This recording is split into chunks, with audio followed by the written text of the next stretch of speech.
La unidad exige un claro propósito y una estrategia común variada en su aplicación, pero no aguada por malabarismo palabreros. Es, a nuestro juicio, lo mínimo que podemos ofrecer a los pueblos de la América Latina. Bienvenidos a Humo y Espejos.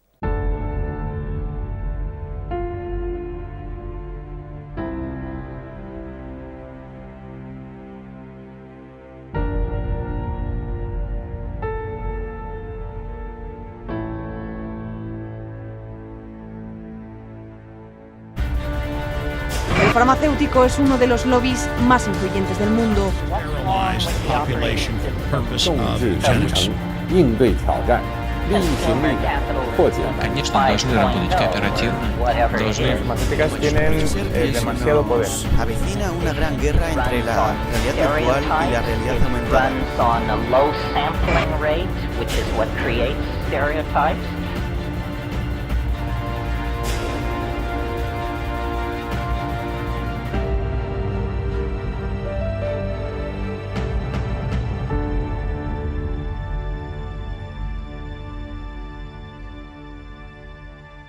Muy buenas noches, muchísimas gracias como siempre por acompañarnos en esta nueva edición.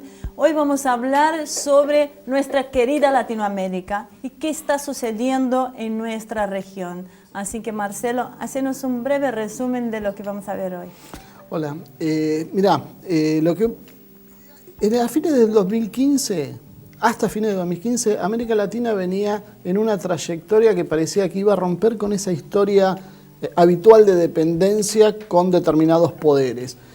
Pero tuvimos algunas sorpresas, o quizá no tanto eran sorpresas, porque ya se veía venir, pero empezamos a ver que la ofensiva neoliberal hizo caer el gobierno de Dilma, puso a Macri en la Argentina, empezó a acorralar a Maduro en Venezuela. Bueno, todos estos cambios nos sembraron un poco de pesimismo, pero ahora empezamos a ver como que empiezan a haber unas pequeñas luces de esperanza. Tal vez esta noche neoliberal no sea tan densa como pensamos y tal vez haya posibilidades de que la podamos superar rápidamente. Eso es un poco lo que vamos a ver hoy.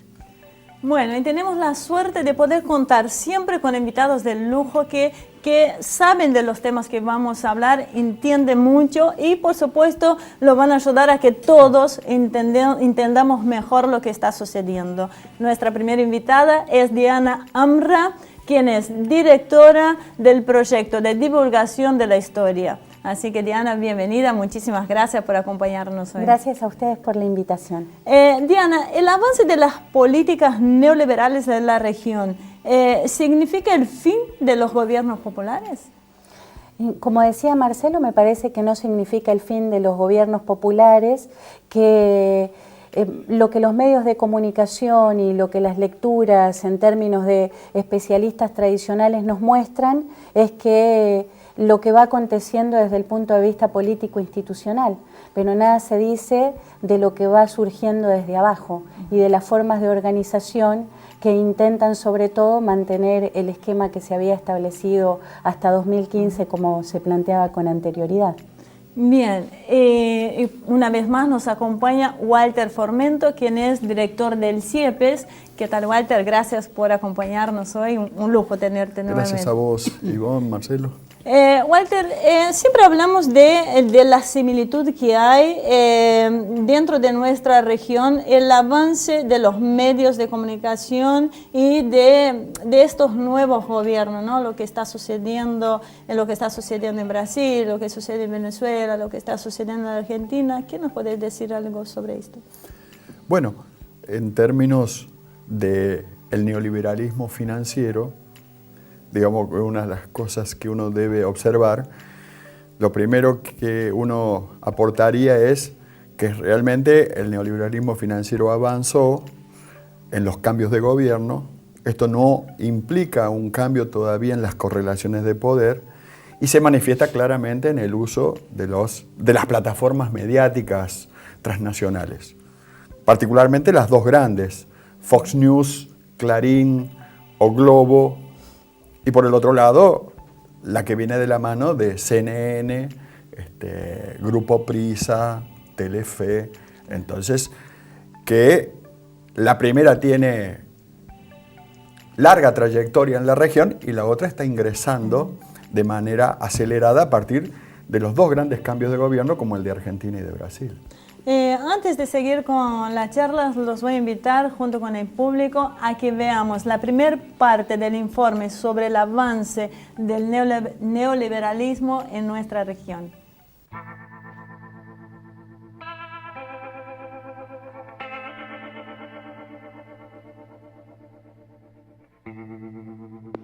Durante buena parte del siglo XX, la forma de derrocar gobiernos incómodos para los poderes mundiales ha sido el tradicional golpe de Estado, donde se interrumpía el funcionamiento constitucional democrático a través de la utilización de las fuerzas militares del país díscolo. Esta modalidad, que se basaba en una represión sangrienta, fue encontrando sus propios límites ante un mundo globalizado en forma creciente que demandaba el respeto de las formas democráticas, al menos las formales. Sin embargo, la necesidad de combatir los enemigos políticos no cesó, por lo que fue necesario crear nuevos métodos para imponer las políticas que los poderes necesitaban implementar. Se desarrollaron entonces diferentes mecanismos complementarios, entre los que podemos señalar la formación de profesionales en áreas claves como la economía o el derecho, con una visión influenciada por los intereses de quienes financiaban las casas de estudios. Pero conseguir el control de las masas y su mansa aceptación de políticas que van en contra de sus más elementales intereses no era fácil, y para ello se necesitó contar con la colaboración de especialistas en comunicación psicosocial que desarrollaran una forma de control sutil y efectiva. La piedra angular de este proceso la constituyeron los medios de comunicación en el sentido más amplio del término, excediendo con creces la televisión tradicional y alcanzando el cine, las series, los medios escritos e Internet. Ellos crearían nuestros futuros valores, remodelarían nuestras tradiciones, indicándonos lo que está bien y lo que está mal, en definitiva, cómo debemos pensar. Pese a lo que el común de la gente supone, las capas más vulnerables a esta penetración cultural e ideológica no se da en los sectores de menos recursos, sino en los de mayores recursos económicos y mayor educación, más sensibles a las influencias del primer mundo. La razón es entendible. Los sectores medios y altos son quienes se sientan diariamente a ver los programas de información política, quienes leen las editoriales de los diarios y revistas, quienes participan en agrupaciones profesionales, quienes se transforman en los consumidores de esta nueva cultura, los más expuestos a una información diseñada para crear un sentido común que haga posible que los planes socioeconómicos antes impuestos por la boca de un fusil sean hoy aceptados por la población acríticamente. No es de extrañar entonces encontrar similitudes en el papel de los medios de comunicación que hostilizan los gobiernos populares en nuestra región. Las acusaciones son casi calcadas y las soluciones propuestas también. Invariablemente, quienes desafían los intereses del capitalismo neoliberal son señalados como corruptos, intolerantes, agresivos, autoritarios, ineficientes y portadores de anteojeras ideológicas anticuadas que les impiden ver la realidad. Las soluciones, en tanto, pasan por desandar este sistema social impulsando conceptos que hablan de una meritocracia, responsabilizando el éxito de un individuo exclusivamente según su esfuerzo y capacidad individual. Los estados, entonces, son considerados como un obstáculo que frena el potencial social y, por lo tanto, deben reducirse al mínimo su papel, reemplazándolos por gerentes de megaempresas que encarnan la quimera del éxito individual, disociado de las condiciones generales que los rodean.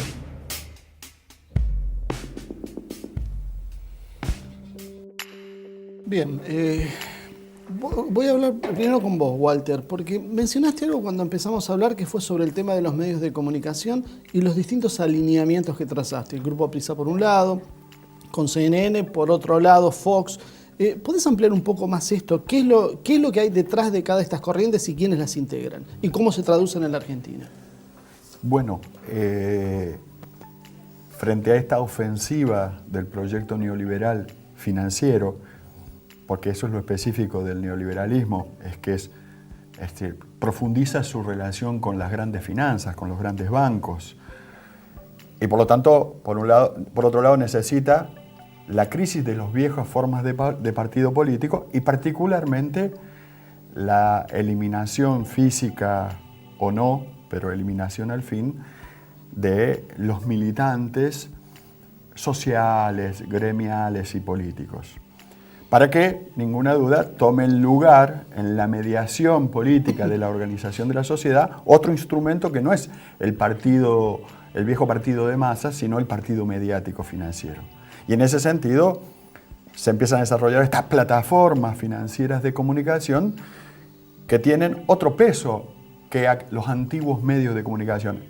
Tienen otro modo de construir de realidades en términos de ideas, pero también de prácticas, que requieren de que no haya activismo ni militancia para que sean eficientes. Y tampoco es tan espontáneo. O sea, acá cuando estamos hablando, desde el color con que se visten, la forma en que se expresan, las palabras que eligen, todo está pensado y programado para conseguir un objetivo determinado. Por supuesto, está pensado como un producto casi de marketing político. Incluso, por eso la estética pesa mucho en los jugadores de la derecha financiera.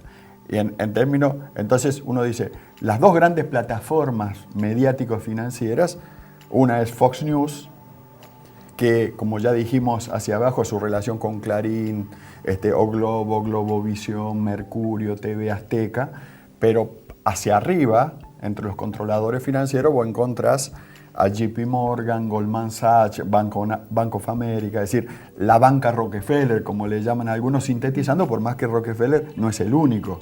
Y del otro lado tenemos, digamos, en el grupo Prisa, tenemos al HSBC, al Berkeley, al Santander, es decir, el famoso clan Rothschild, que no es solamente la familia Rothschild, es mucho más diverso, pero generalmente se sintetiza. Y eso es lo que vincularía los grandes factores de poder financiero con los grandes factores... Y esas son las dos alas políticas de Estados Unidos, y después ya te dejo. Gracias. Claro, una con sede en Washington y la otra con sede en Londres y Wall Street.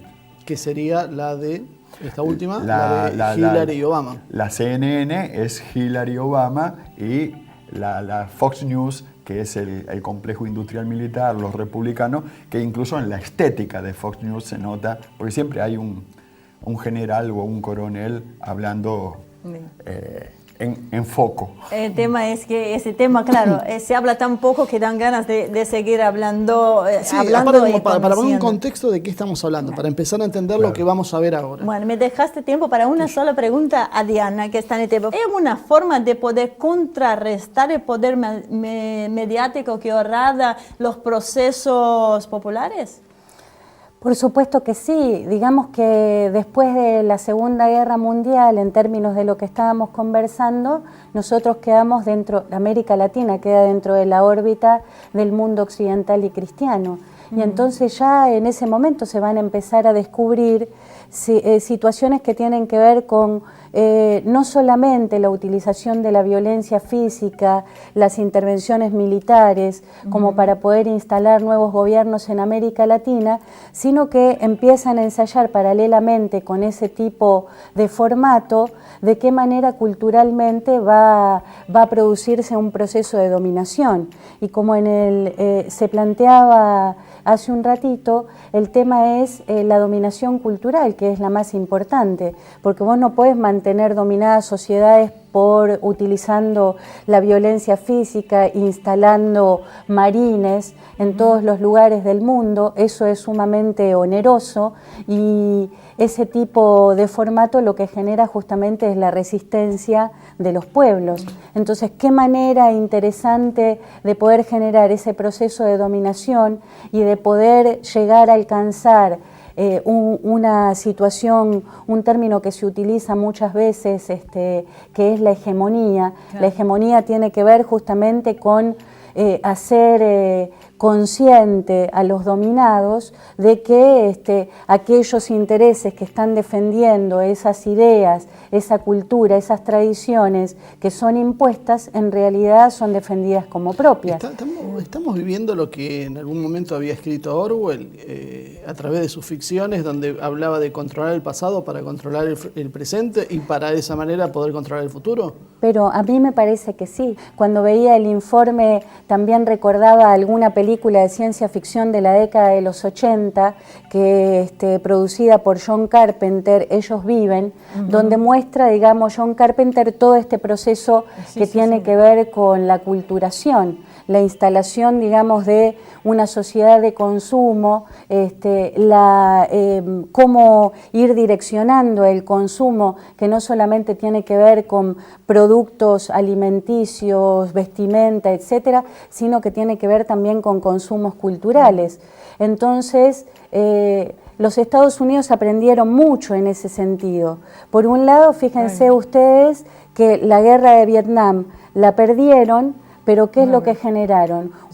Una enorme cantidad de series, películas, etcétera, para demostrarle al mundo que ellos quedaron dominando, el occidente cristiano, que en realidad no habían sido vencidos. Que eran los malos. Exactamente, los vietnamitas los malos y ellos los vencedores. Tengo que llevarlos a un corte, ya no nos queda tiempo, realmente está muy... ¿Te puedo dejar una pregunta? Bueno, para cuando volvamos. Una pregunta. Hablaste 2 veces el occidente, hablaste del occidente cristiano.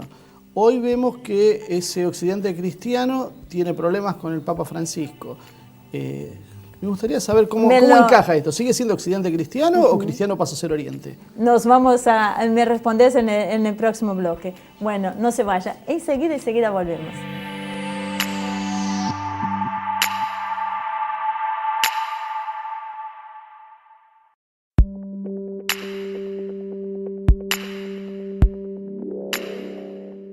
Bien, acá estamos de regreso esperando la columna de Damian Jakubowicz, quien nos va a hablar sobre el silencio comunicacional de Occidente frente al golpe de Estado de Egipto. Con ese título seguro que nos dan ganas de escucharlo. Pero antes de escucharlo, vamos a escuchar la respuesta de Diana Amra frente a la pregunta que le dejó Marcelo en el bloque anterior. Diana, pero Marcelo, recordarle la pregunta, por favor. Si el tema era si el bloque occidental y cristiano dejó de ser cristiano. Después, pensándolo un poquito mejor, en realidad podemos hablar de catolicismo y distintos matices dentro del cristianismo. Exactamente. No solamente cuando yo hablo de cristiano me refiero al mundo católico, pero también al mundo protestante, que es sumamente amplio. En el caso de América Latina en particular, lo que podemos venir viendo, sobre todo desde fines de la década de los 60, comienzos de los 70, es un decrecimiento muy importante de los feligreses católicos que se vuelcan sobre todo a estas otras iglesias protestantes, podríamos calificarla en términos generales, iglesias electrónicas que fueron surgiendo sobre todo en la década de los 70, que después fueron copando, en el caso de la Argentina... ¿Con la CIA detrás? Claro, y los distintos cines que existían en nuestra ciudad fueron siendo copados por estas iglesias de este carácter. En algunos casos, sí, con la CIA detrás, obviamente, porque también operan, como sucedió en el caso del golpe de Estado en Brasil a Dilma Rousseff, una cantidad importante de los integrantes de ese Congreso que votaron en favor de la destitución de Dilma son representantes de estas iglesias protestantes que vienen creciendo en América Latina y que van a tener no solamente el poder espiritual, sino también, como planteaba Walter con anterioridad, van a estar solventadas económicamente muchas veces por estas grandes corporaciones. Y en lo que referías al tema del Papa, no es casual que la Iglesia Católica, ante este decrecimiento de los feligreses, porque en definitiva con las propuestas que tiene muchas veces no puede dar respuesta a los problemas sociales que se van planteando en América Latina y tenemos también dentro de la Iglesia Católica algunos sectores que van a estar acompañando todos estos procesos de derechización, pero también tenemos otros sectores de la Iglesia Católica que siguen siendo los curas de barrio, los del tercer mundo, los de la teología de la liberación, que están en otra línea, pero en definitiva, digamos, no es casual que exista hoy en día un Papa latinoamericano. Es decir, tiene que ver con todo esto que venimos conversando, de cómo dar, en definitiva, respuesta a problemáticas que se van a suscitar, que se están suscitando, pero que también se van a incrementar en el tercer mundo. Dame, ahora sí te escuchamos. Muy bien, vamos a hablar del golpe que hubo en Egipto para mostrar que los cepos mediáticos a los golpes de Estado no es una exclusividad solamente de América Latina, sino que se da en Medio Oriente también en este caso y en países tan importantes como Egipto. Si vamos al slide número 1 que trajimos para hablar un poquito de la importancia que tiene Egipto a nivel geopolítico, país con más cantidad de musulmanes en Medio Oriente, 90 millones, le sigue Irán recién ahí con 80 millones, un país súper importante, es el país tapón fronterizo entre África y Medio Oriente, y además tiene desde fines del siglo XIX el canal de Suez, que permite, ahí pueden ver en el mapa, cuando se lleva el petróleo con el canal y sin el canal de Suez, es una diferencia de 10.000 kilómetros. 20.000, eran 20.000 kilómetros sin el canal de Suez y ahora son 10.000 kilómetros. Súper importante. Entonces, históricamente, Egipto fue un país clave para las potencias occidentales. Si vamos al siguiente slide, lo vemos a este señor, que fue presidente de Egipto de 1981 a 2011, un presidente como estamos acostumbrados nosotros, los coroneles que teníamos, que se eternizaban en los poderes. Este señor, que se llama Hosni Mubarak, estuvo 30 años en el poder sin que Occidente diga nada acerca ni de la democracia, ni de la necesidad de derrotar a nivel democrático. Este señor era un títere, un muñeco que tenía Occidente. Pero antes de hablar de lo que pasó, es importante ir, cuando vayamos al siguiente slide, a hablar de la casta militar que tiene Egipto desde 1952, cuando se produce un golpe militar en Egipto, los militares suben al poder y a partir de ahí empiezan a acumular y a formar lo que se llama un Estado. Dentro del Estado, el ejército egipcio es el mayor de todo Medio Oriente, 1 millón de soldados. Escuchen esto, maneja el 50% de la economía de Egipto. Y recibe, Egipto, después de Israel, es el país que más recibe ayuda militar en el mundo por parte de los Estados Unidos, con casi 1.500 millones de dólares anuales. Israel lo duplica.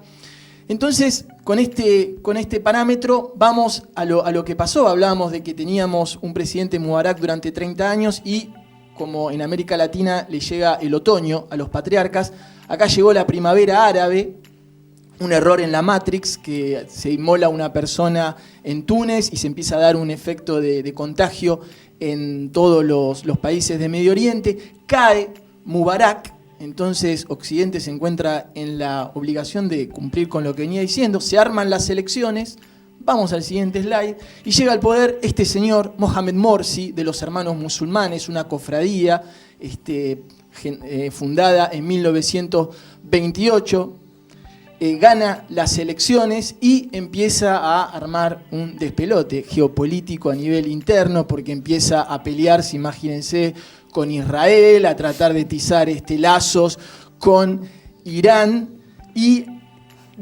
además empieza, digamos, a revolver y a meterse en los negocios de las Fuerzas Armadas. Entonces, un poco parecido a lo que viene pasando en algunos países latinoamericanos, los militares ven, o sea, el poder económico ve que esta persona empieza a jugar con sus intereses y empieza a haber boicot de luz, de gas, de agua, de la salud. La gente se empieza, obviamente, a sulfurar, empiezan a haber manifestaciones, los militares apoyan las manifestaciones, cae este señor, vamos al siguiente slide, aparece este señor, que es Abdel Fattah al-Sisi, uno de los militares, gana unas elecciones con el 96% de los votos, imagínense lo democrático de eso, y a partir de ahí, vamos al siguiente slide, empieza una represión feroz, pero feroz. En el mismo verano del 2013 se matan 1.400 militantes de Pro-Morsi, de los hermanos musulmanes, encarcelan 14.000 militantes, ¿sí? Para el año 2015, las ONG de Egipcio consideran que desaparecieron, acuérdense en ese término, desaparecidos, que nosotros lo conocemos, 1.840 personas, y Amnesty International calcula que en el 2015 hay 40.000 presos políticos en Egipto, y ahora nos preguntamos qué pasó con Occidente. No nos enteramos casi nunca de lo que pasaba ahí. Ahí está el gran cepo mediático, y también nos podemos preguntar qué pasó en América Latina, porque tampoco se escucharon muchas voces clamando contra este golpe. Esto ha sido todo, Ivonne. Bastante fuerte, indudablemente. Muchísimas gracias, Damián. Tu parecer, Walter. Quería acotar una cosa como para traerlo al contexto latinoamericano. Cuán similar son los procesos, más allá de las castas militares, algunas particularidades, ¿no? La forma en que se atacó a la población para primero conseguir ese enojo popular, como se lo condujo después hacia donde quería. Esos son procesos muy parecidos a los que vemos más crudamente en Venezuela, pero que pudimos verlo en la Argentina, lo podemos ver en Brasil. Hay primero un boicot hacia la economía, hacia la forma de vida normal, común que tiene la gente, y a partir de eso ese descontento se canaliza. Sí, primero, sí, para aportar, la caída del del 2011, de ese presidente que venía desde el 83, asume como presidente luego de la caída de los dos grandes generales del panarabismo, del gran proyecto nacional que tenía que ver con el movimiento no alineado, ¿no? Los dos grandes proyectos que vinculaban Egipto, Irak y Siria dentro del movimiento no alineado, que fueron asesinados. Por lo tanto, el triunfador era un hombre muy cercano al Pentágono y al complejo industrial militar.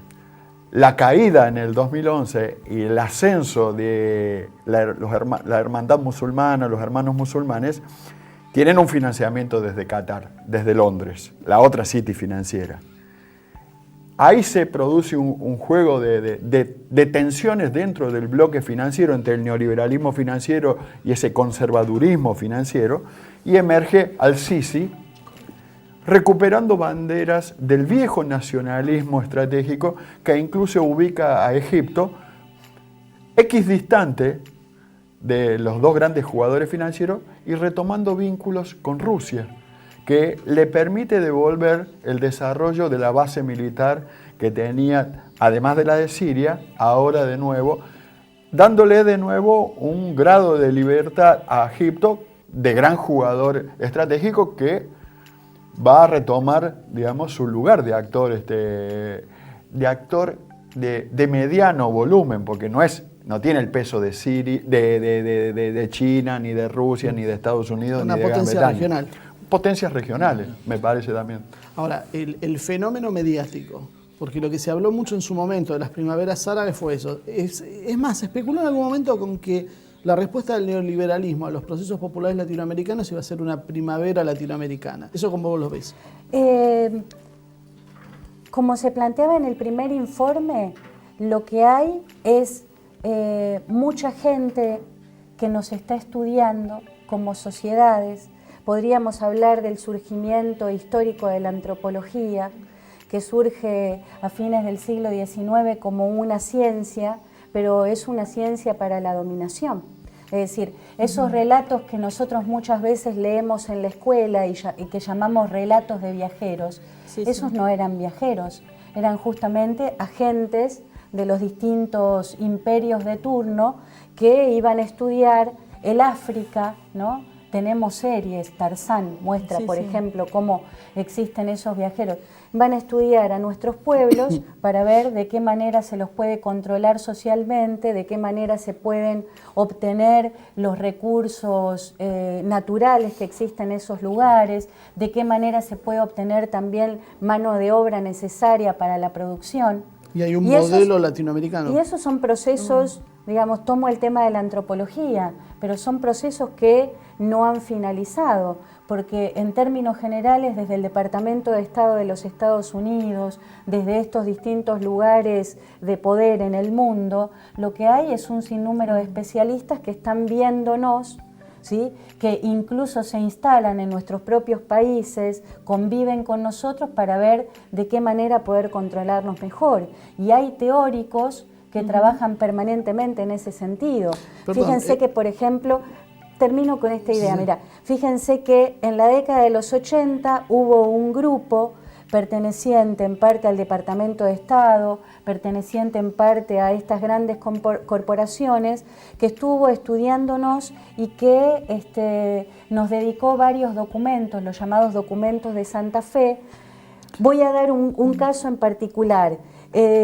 Noriega, ¿sí?, el presidente de Panamá, que es secuestrado por las fuerzas operativas de los Estados Unidos en el año 1989, esa operación ya estaba predicha en estos documentos de Santa Fe.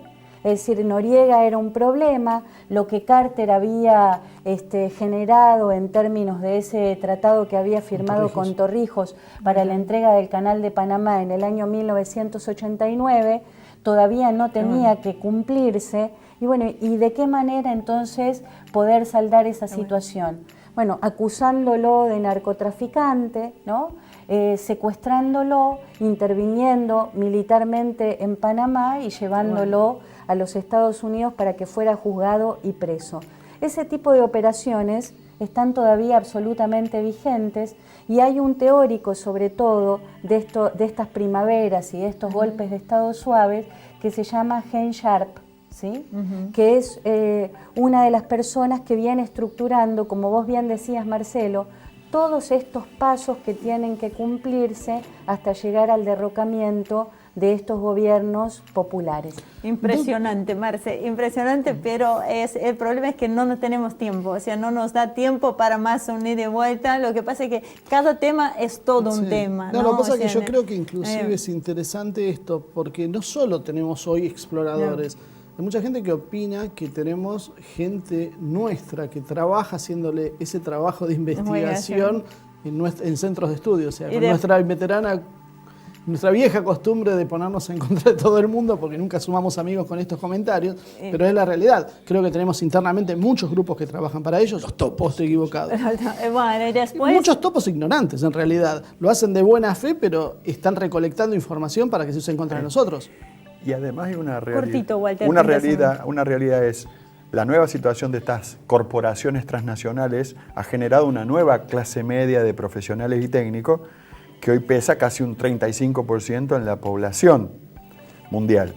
Y las plataformas móviles, eso que llamamos celulares, lo menos que tienen es de celulares y lo que más tienen son de plataformas móviles de comunicación que ha generado, porque el sujeto de la primavera árabe es esta clase media profesional asociada a las nuevas redes financieras globales que tiene otro estatus o otro espíritu en términos de ascenso social en esas líneas de doctorados y esas carreras de profesionalización asociadas a estas plataformas. Entonces, ahí viene la discusión sobre quién controla la fibra óptica y los motores de búsqueda de información. Bueno, impresionante, la verdad, un bloque espectacular, con ganas de seguir hablando, así que bueno, no se vaya, el único que se nos va a ir lamentablemente es Damián, pero ustedes quédense por ahí, no se vayan porque en un ratito ya volvemos con la última parte.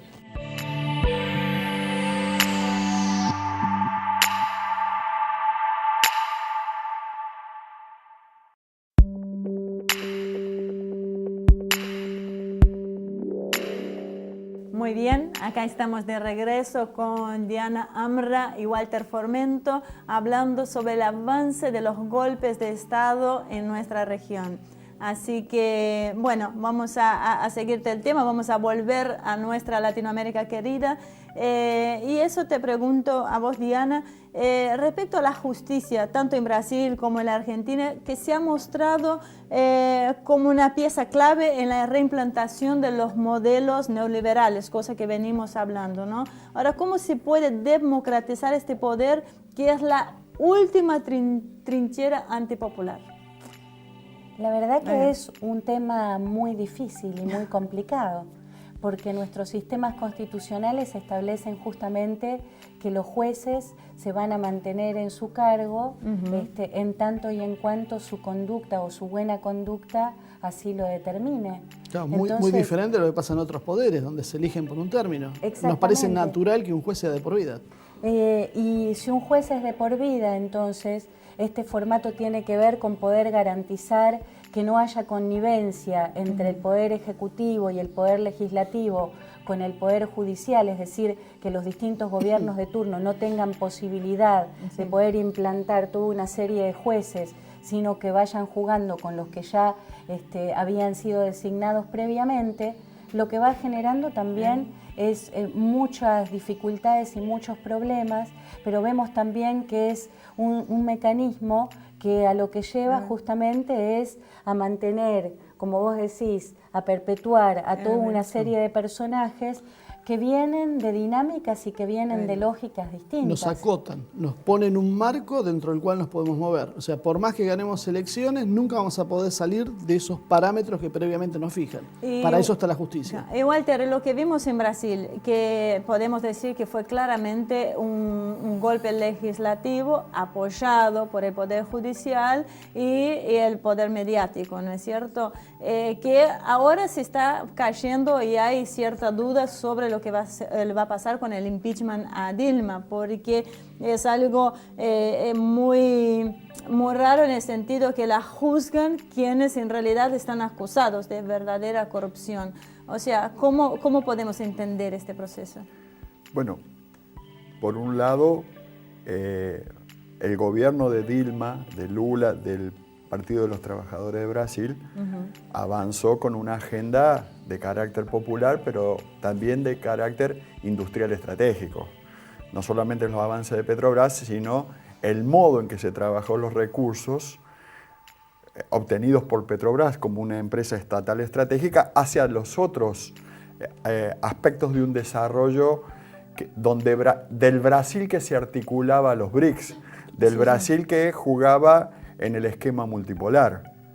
Entonces, en relación con eso, los grandes factores de poder financiero con sede en Londres empezaron a pensar el modo de quebrar esa política y esa trayectoria en una política de soberanía que no era solo de Brasil, sino de la UNASUR, porque la Argentina también formaba parte de ese esquema.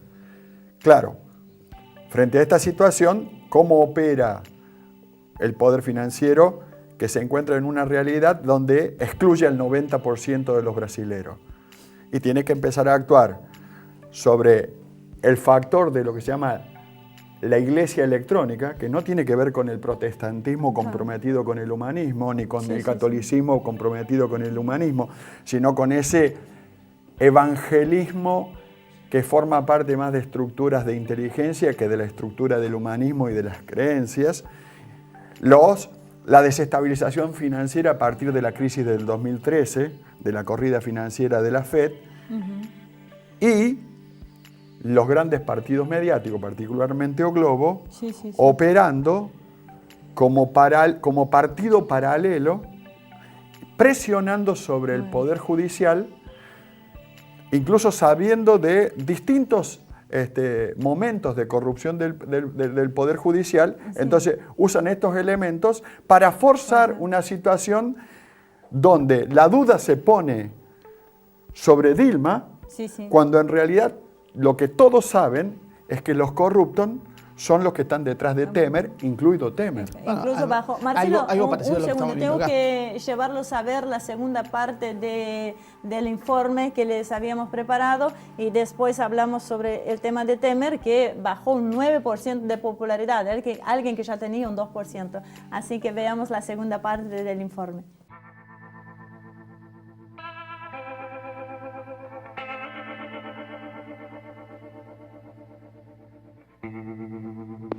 ¿Cómo se constituye entonces este pseudo sentido común que conspira contra nuestros propios intereses sin que lo podamos percibir?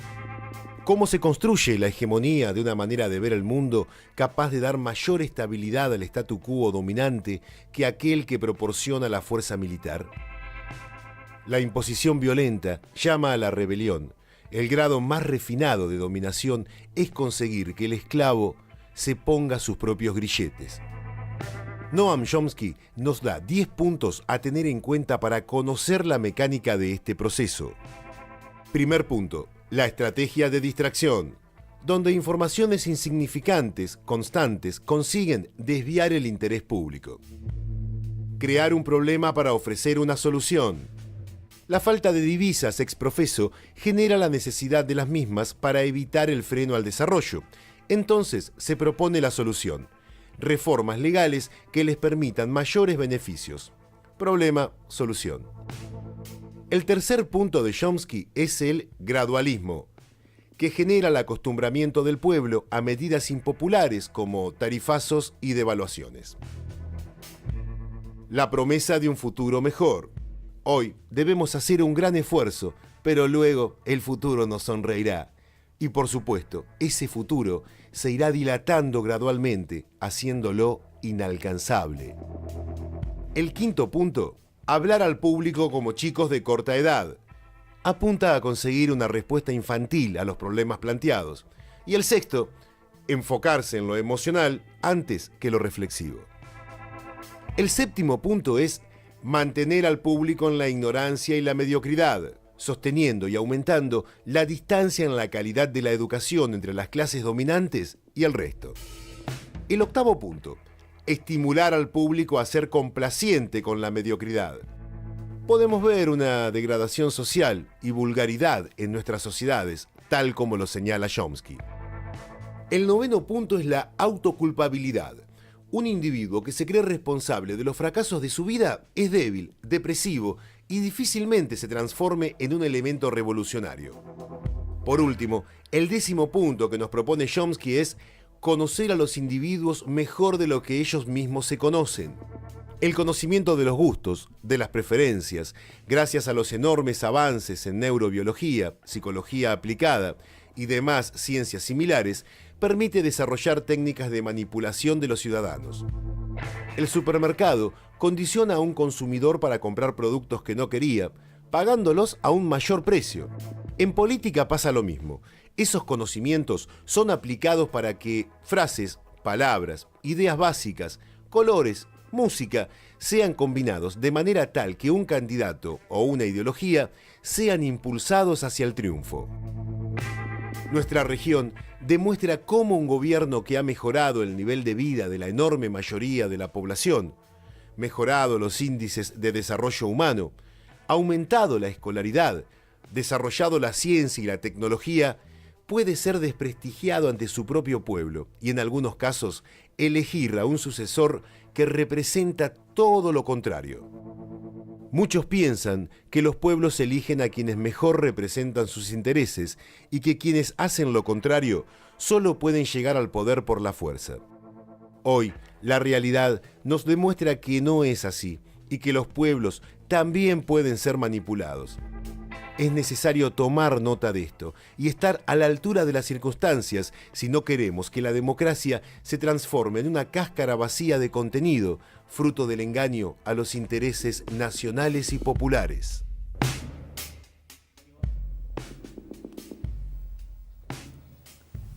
Bueno, creo que como andamos corto de tiempo no vamos a comentar mucho el informe, pero creo que es clarísimo cómo esto se aplica a los modelos que se están aplicando hoy en América Latina.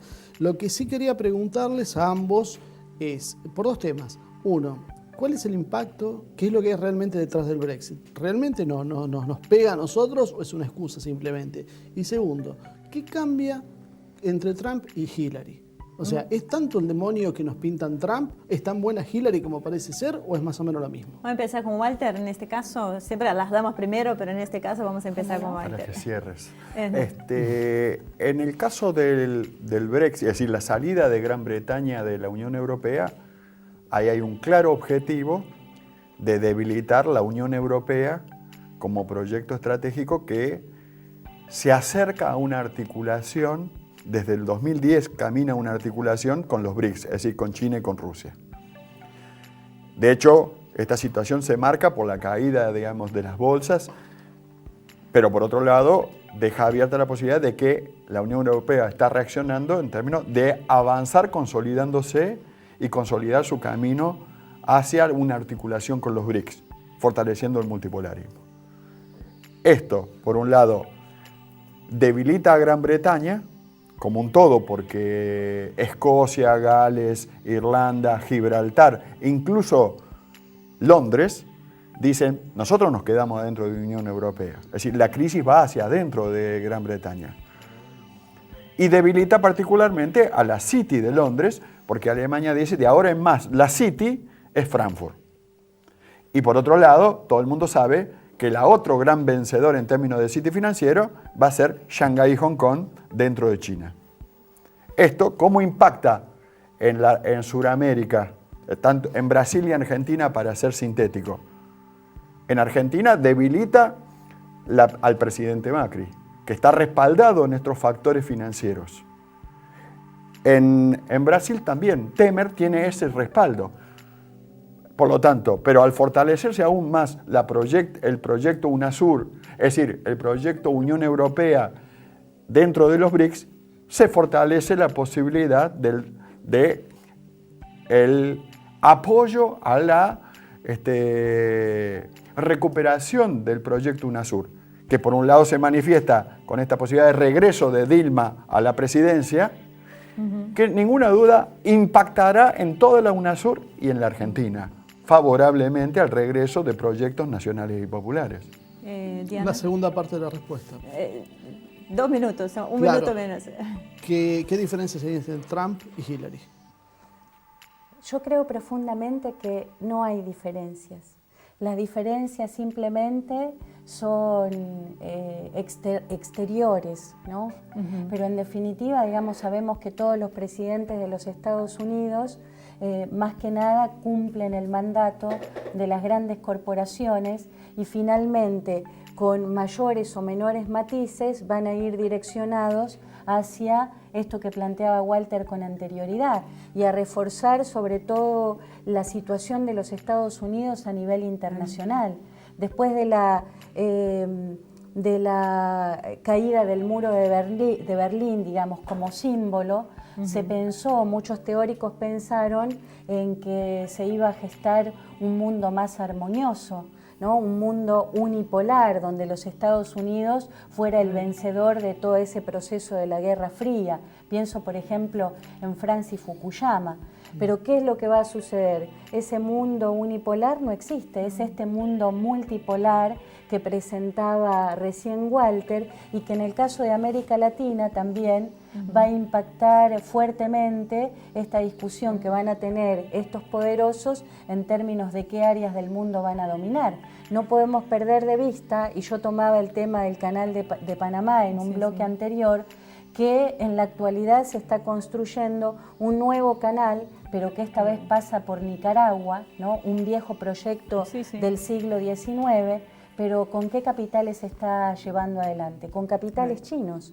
Es decir, que esta demonización también de todo aquello que no tenga que ver con los intereses estadounidenses a través de la cinematografía, a través de las redes sociales, lo vamos a ver en crecimiento, porque no solamente el narcoterrorismo es el enemigo en esta nueva etapa que se abre a partir de la caída del muro de Berlín, sino también que los chinos, todos aquellos que empiecen a competir por el dominio mundial.